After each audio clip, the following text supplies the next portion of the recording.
trees resembling giant umbrellas opened toward the sky, plants rising between the rocks, their trunks swollen with water.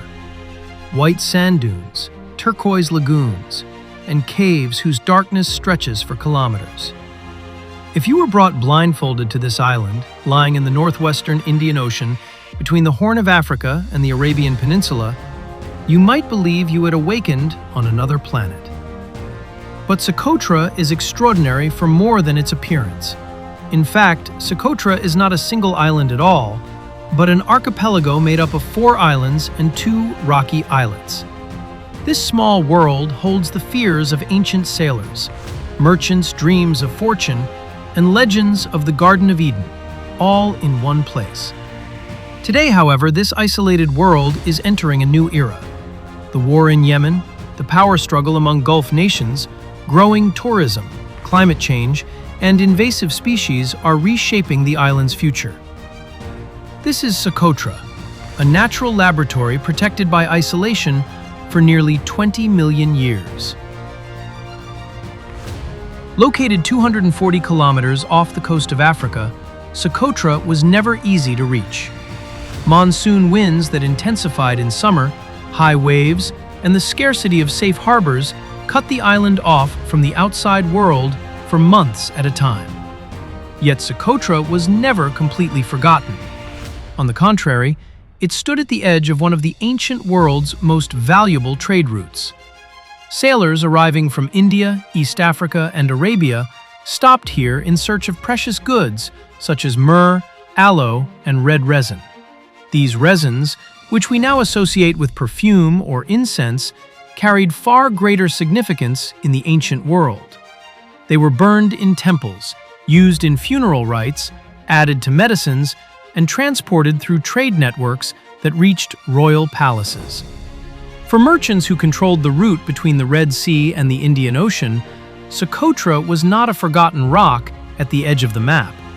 It was a natural storehouse where fragrances, medicine, and belief converged.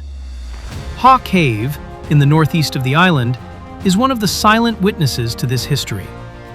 Hundreds of inscriptions and markings in different languages have been found deep inside the cave.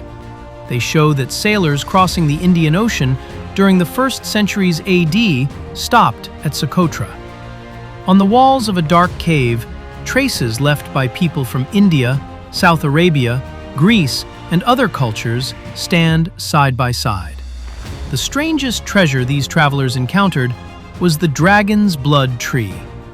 When the trunk of this tree, scientifically known as Dracaena cinnabari, is cut, it releases a deep red resin.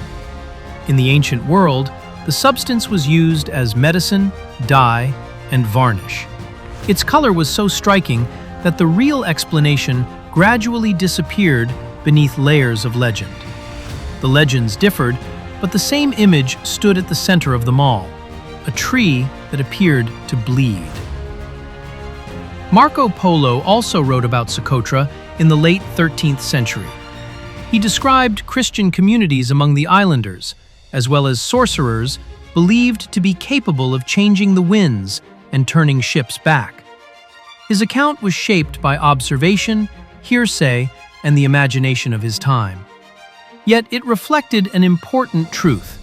To the outside world, Socotra was less an island marked on a map than a remote frontier where inexplicable things could happen.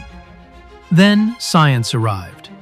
But the story told by science was no less astonishing than the legends. Socotra is not a young volcanic island that rose from the ocean floor. It is part of the same ancient continental crust as Africa. Millions of years ago, as the Arabian Plate moved away from Africa, the Gulf of Aden opened. Around 20 million years ago, Socotra separated from Arabia and was left isolated on the Somali Plate. That separation transformed life on the island into a closed laboratory. Few outside species could reach it. The organisms that did arrive had to adapt to drought, wind, thin soil, and seasonal mist. According to UNESCO, 307 of Socotra's 825 known plant species, 37%, are endemic. 30 of the island's 34 reptile species are endemic as well, a rate close to 90%. Marine life, from corals to coastal fish, is also exceptionally rich. For this reason, Socotra is often called the Galápagos of the Indian Ocean. And the archipelago has been on the UNESCO World Heritage List since 2008. The emblem of this unique world is, of course, the dragon's blood tree. Seen from above, its branches form a single broad canopy. This shape is no accident. It is an engineering solution developed in response to drought. In the highlands, mist condenses on the tree's dense leaves, and droplets are channeled down the branches toward the trunk and soil. The broad crown also shades the ground around the roots, reducing moisture loss. A solitary tree may look beautiful, but its true strength lies in the forest. Neighboring canopies protect one another and the soil beneath them. The dragon's blood tree grows extremely slowly.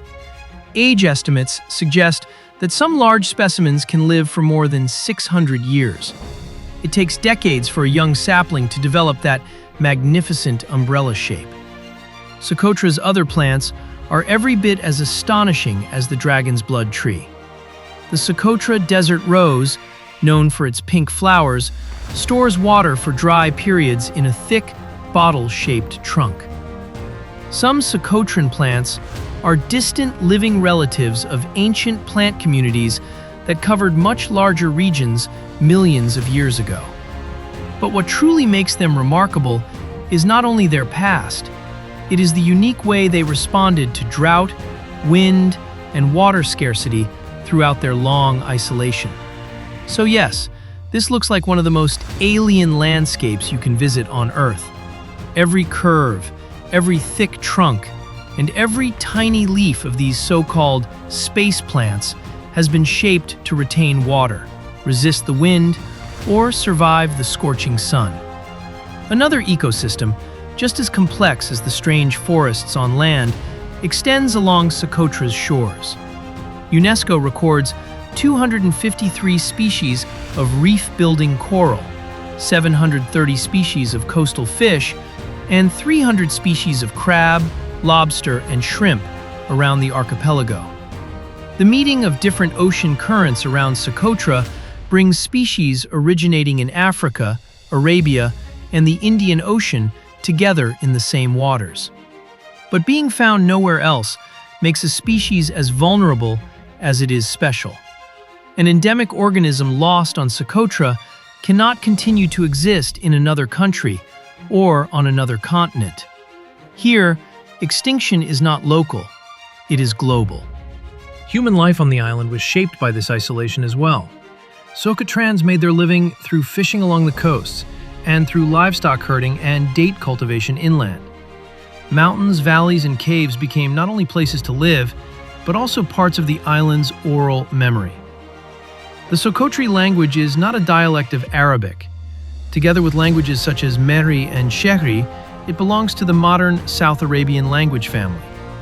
Isolation never severed Socotra completely from the outside world, but it slowed the pace of change. This allowed the local community to preserve, for a long time, a way of life shaped by nature's limits. In recent years, however, flights, new roads, communication networks, and tourism have made the island more accessible. For Socotrans, this change is not a simple, one-sided story. New hospitals, electricity, education, and sources of income can make life easier.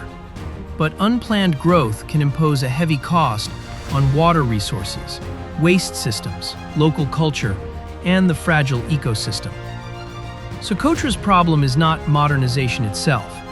The real question is how quickly it happens, who controls it, and within what limits. In 2014, Yemen's political crisis turned into a new civil war. As the Houthis seized Sana'a, a Saudi-led coalition intervened in the conflict in 2015. While the mainland was devastated by bombardment, hunger, and disease, Socotra remained largely outside direct fighting. But the war did not make the island less important. On the contrary, it increased its strategic value. One glance at the map makes the reason clear. Socotra lies near the entrance to the Gulf of Aden, and close to the sea route that connects the Indian Ocean to the Suez Canal through the Red Sea. This route is one of the main arteries of trade and energy transport between Asia and Europe. The United Arab Emirates first established a strong presence on the island through humanitarian aid, followed by repair work and infrastructure support. Sovereignty disputes with the Yemeni government then intensified. In 2020, the UAE-backed Southern Transitional Council, or STC, took de facto control of Socotra. Although far from the front line, the island thus became one of the focal points of Yemen's fractured political structure. One reason post-cyclone aid had such a powerful impact was that 2015 brought a double disaster to the island. Cyclones Chapala and Meg struck Socotra within a short period, damaging homes, roads, and natural areas. For a community in need, hospitals, fuel, and reconstruction support from abroad were hardly abstract geopolitical issues. As a result, while some Socotrans saw the foreign presence as intervention and a loss of sovereignty, others viewed it as tangible support that kept daily life going. For a long time, flights linked to Abu Dhabi made it easier for tourists to reach the island. But in January 2026, as tensions between Saudi Arabia and the UAE escalated, that system suddenly collapsed. After the UAE withdrew its troops from Yemen, flights stopped, and around 600 tourists were stranded on Socotra. Their evacuation days later revealed how dependent the island had become on global politics. Distance no longer protected Socotra from power struggles. Today, the rising number of visitors is increasing both water consumption and waste. The contradiction could hardly be sharper. Tourism can provide income to islanders impoverished by war. But if it grows without limits, the landscape people have come to see may gradually be consumed. Socotra does not need to close its doors entirely. It needs to manage visitor numbers, construction, waste, and access to sensitive areas according to nature's carrying capacity. For nearly 20 million years, Socotra has survived not by resisting change, but by adapting to it. Climates changed, storms passed. Each time, life found a new form. A crown that captures mist, a trunk that stores water, a forest drawing closer together against the wind. Perhaps this was not the Garden of Eden, but it is one of the strongest examples of what nature can become when given enough time in isolation. Now that isolation is coming to an end. Socotra's choice is not between remaining in the past and modernizing. It is about drawing the right boundary between development and destruction. Roads, hospitals, and tourism can serve local people, but when investment proceeds without control, it can irreversibly erase everything that makes the island valuable. Ancient sailors believed that jinn, sorcerers, and dragons protected Socotra. Yet the island's fate today will be determined not by mythical creatures, but by government decisions, visitor behavior, and the right of Socotrans to have a say over their own land. After millions of years far from the rest of the world, this island now asks all of us the same question. When we discover a paradise, do we learn to protect it, or do we keep changing it until it looks like us? If you enjoy documentaries like this, do not forget to subscribe to the channel and turn on notifications. See you in the next episode.